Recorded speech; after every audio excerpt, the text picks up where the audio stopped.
Assalamualaikum warahmatullahi wabarakatuh. Selamat pagi anak-anakku. Semoga dimanapun kalian berada, kalian selalu ada dalam keadaan sehat walafiat ya. Bagaimana kabarnya hari ini? Ya, mudah-mudahan semuanya sehat. Nah, bertemu lagi pada pertemuan kali ini dalam mata pelajaran tematik ya. Nah, untuk tematik hari ini, kita akan mempelajari materi tentang hak, kewajiban, tanggung jawab seorang penemu. Nah, mungkin sebelumnya kalian telah mengenal beberapa orang penemu yang dapat mengubah wajah dunia. Nah, sebelum kita mulai pembelajaran hari ini, alangkah lebih baik kita berdoa dulu supaya apa yang kita pelajari dapat kita pahami dengan cepat ya. Berdoa dimulai. Berdoa selesai. Nah, sebelum masuk ke materi pembelajaran, di sini ada tujuan pembelajarannya sendiri yang mana diharapkan nanti kalian mengetahui pengertian hak, kewajiban, dan tanggung jawab. Yang kedua, kalian juga mengetahui macam-macam kewajiban, hak, kewajiban, dan tanggung jawab manusia. Yang ketiga, kalian juga mengetahui hak, kewajiban, dan tanggung jawab seorang penemu. Nah, di pertemuan sebelumnya kalian telah membahas mengenai hak dan kewajiban. Nah, di sini kita akan membahas kembali hak, kewajiban, serta tanggung jawab. Nah, kita mulai. Nah, untuk yang pertama, ini pengertian dan macam-macam hak. Apa sih hak itu?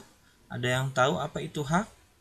Ya, tepat sekali. Hak itu adalah sesuatu yang didapatkan atau diterima seorang jika telah melakukan serangkaian kegiatan atau sesuatu yang harus kita dapatkan ya.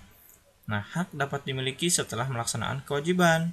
Hak dan kewajiban harus seimbang dengan artian, jadi kita tidak boleh menuntut hak sebelum kewajiban kita dilaksanakan ya. Nah, selanjutnya, di sini ada macam-macam hak yang dimiliki manusia. Yang pertama, hak mendapatkan rasa aman. Rasa aman di mana? Ya dimanapun kalian berada, baik di rumah, di sekolah, di lingkungan masyarakat, dan sebagainya. Yang kedua, ada hak mendapatkan pekerjaan yang layak. Nah, kalian boleh memilih. Nanti ketika kalian sudah dewasa, kalian dipersilahkan untuk memilih pekerjaan apa yang ingin kalian dapatkan sesuai dengan kemampuan yang kalian miliki ya. Nah, yang ketiga ada hak berbicara di depan umum atau menyampaikan pendapat.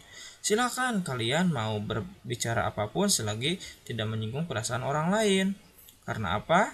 Karena berbicara itu adalah hak setiap orang. Jadi orang itu tidak boleh dilanggar atau tidak boleh dilarang untuk berbicara. Banyak sekali demo-demo yang terjadi itu merupakan hak mereka untuk menyampaikan apa yang mereka rasakan, apa yang mereka alami, yang diutarakan dengan berorasi ya. Nah, selanjutnya ada hak mendapatkan pendidikan yang keempat. Nah, hak mendapatkan pendidikan ini, jadi kalian itu sebagai warga negara sudah sepatasnya kalian mendapatkan pendidikan. Next. Nah, yang selanjutnya ada pengertian dan macam-macam kewajiban. Nah, kewajiban di sini artinya atau kewajiban di sini berasal dari kata dasar yaitu wajib, yang artinya wajib itu harus. Nah, selanjutnya, kewajiban di sini bisa diartikan segala sesuatu yang harus dilakukan dengan penuh tanggung jawab untuk mendapatkan hak. Nah, di sini ada macam-macam kewajiban manusia, antara lain yang pertama, kewajiban menjaga kebersihan badan sehingga mempunyai badan yang sehat dan kuat. Sudah seharusnya kita merawat tubuh kita, karena jika tidak dirawat, tubuh kita akan tidak segar, tidak sehat ya. Yang kedua ada kewajiban menjaga keamanan lingkungan sehingga lingkungan menjadi aman. Nah, ini juga sudah seharusnya kita lakukan untuk menjaga keamanan lingkungan, karena jika tidak dijaga sama kita, mau sama siapa? Ketika lingkungan kita tidak dijaga dengan baik, ya akan terjadinya suatu ketidaknyamanan. Yang ketiga ada kewajiban untuk mematuhi segala peraturan yang berlaku. Jadi dimanapun kalian berada, baik itu di masyarakat, di sekolah, di universitas, di sekolah agama, pasti ada aturan. Nah, kalian harus mematuhi segala aturan yang berlaku di tempat yang kalian tempati. Yang keempat, ada kewajiban membayar pajak tepat waktu. Nah, di sini pajak sendiri banyak macamnya. Ada pajak kendaraan, ada pajak kendaraan bermotor, ada pajak rumah. Nah, itu merupakan suatu keharusan yang harus kalian bayar, ya. Nah, dibayar tepat waktu. Nah, selanjutnya ada pengertian dan macam-macam tanggung jawab. Nah, pengertian tanggung jawab di sini adalah kewajiban untuk menanggung sesuatu. Jadi kalau tanggung jawab itu lebih ke sikap yang ditunjukkan sebagai rasa kesadaran dari kewajiban yang telah kita lakukan. Nah, di sini ada tanggung jawab adalah kesadaran manusia akan tingkah laku atau perbuatan yang disengaja maupun yang tidak disengaja. Yang selanjutnya, bertanggung jawab adalah berkewajiban menanggung segala sesuatunya atau memberikan jawaban dan menanggung akibatnya. Melaksanakan kewajiban berarti kita telah melaksanakan tanggung jawab. Jadi antara tanggung jawab dengan kewajiban itu adalah satu kesatuan yang saling berpengaruhi, ya. Nah, di sini ada macam-macam tanggung jawab.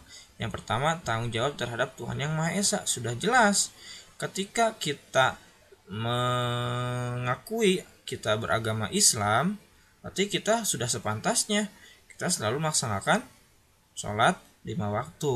Yang kedua, tanggung jawab terhadap diri sendiri dan keluarga. Yang ketiga, tanggung jawab terhadap masyarakat. Keempat, tanggung jawab terhadap masyarakat juga. Yang kelima, tanggung jawab terhadap bangsa dan negara. Ini untuk 3 dan 4 sama, ya. Ini merupakan macam-macam tanggung jawab, ya.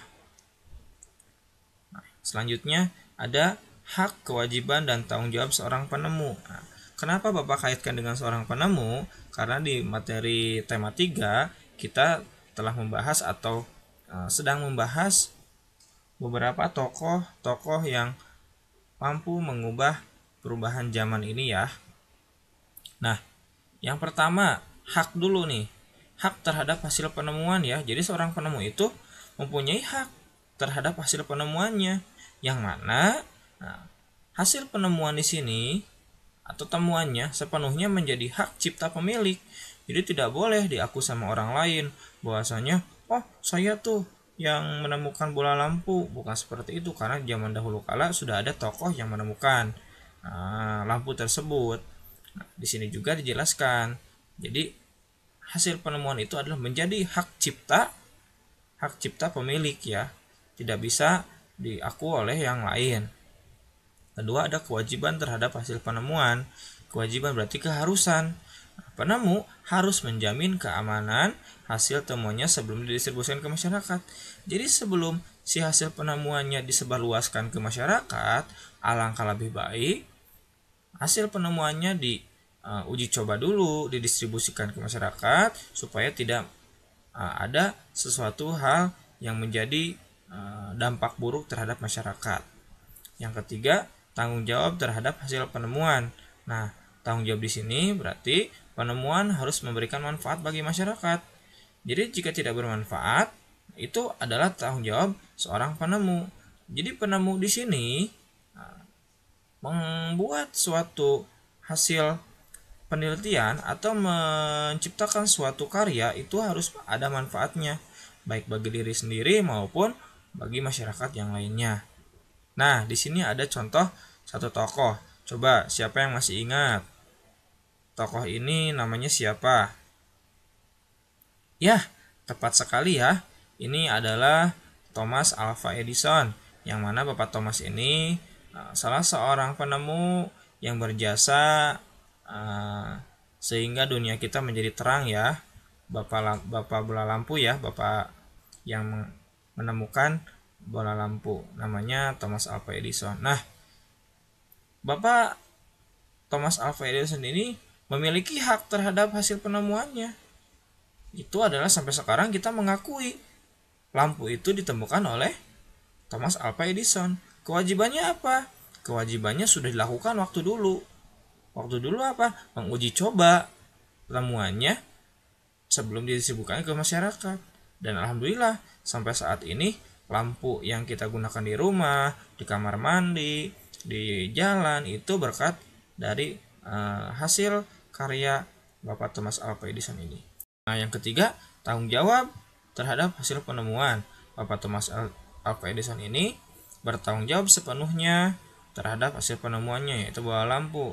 Dan alhamdulillah ya, sangat bermanfaat untuk kita semua, sehingga kita ketika malam hari kita tidak kegelapan. Nah, itu anak-anak yang dapat Bapak sampaikan mengenai hak, kewajiban, dan tanggung jawab seorang penemu. Terima kasih atas perhatiannya. Semoga kalian mengerti dengan apa yang Bapak sampaikan. Mohon maaf bila ada salah-salah kata. Billahi taufiq wal hidayah. Wassalamualaikum warahmatullahi wabarakatuh. Semangat belajar.